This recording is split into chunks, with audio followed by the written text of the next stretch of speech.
একটি শিশু পাতিলের মধ্যে কাপড় দিয়ে পেঁচানো অবস্থায় গুটিসুটি মেরে শুয়ে আছে। ভাইরাল ফেসবুকে এই ছবিটি। পাতিলের ভেতর বন্যার পানিতে ভাসতে দেখে সেখান থেকে তাকে উদ্ধার করে নিরাপদ স্থানে নিয়ে আসা হয়। অনেকেই ছবিটি শেয়ার করছেন নানা আবেগঘন ক্যাপশন দিয়ে। অনেকেই বলছেন পরিবারের সব সদস্য মৃত।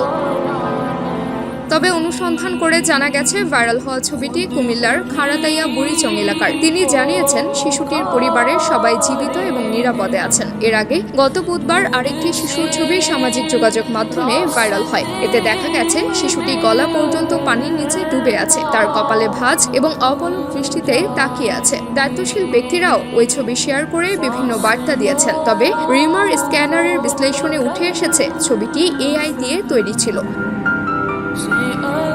রিউমার স্ক্যানারের ফেসবুক পেজ থেকে শিশুর ভাইরাল হওয়া ছবিটি সহ দেওয়া এক পোস্টে বলা হয়, বন্যার বাস্তব দৃশ্য প্রকৃতপক্ষে আরও করুন। তবে আমাদের বিশ্লেষণে ভাইরাল ছবিটি এআই প্রযুক্তি ব্যবহার করে তৈরি। পোস্টে আরও বলা হয়, আলোর প্রতিফলন, শিশুটির চোখের অভিব্যক্তি, কপালের ভাঁজ ও ঠোঁটের অস্বাভাবিকতা ইত্যাদি অসঙ্গতি অনুযায়ী আপাত দৃষ্টিতে অনেকেই ভাইরাল ছবিটিকে এআই জেনারেটেড বলেই ধারণা করেছেন। তাছাড়া এআই ছবি যাচাইয়ের বিভিন্ন ওয়েবসাইটেও ছবিটিকে 60% থেকে 91% পর্যন্ত এআই বলে ফলাফল দিয়েছে। রিউমার স্ক্যানার টিম হতে মিড জার্নি এআই ব্যবহার করে এই একই ধরনের ছবি পুনরায় তৈরি করার চেষ্টাও প্রায় একই ফলাফল পেয়েছি আমরা।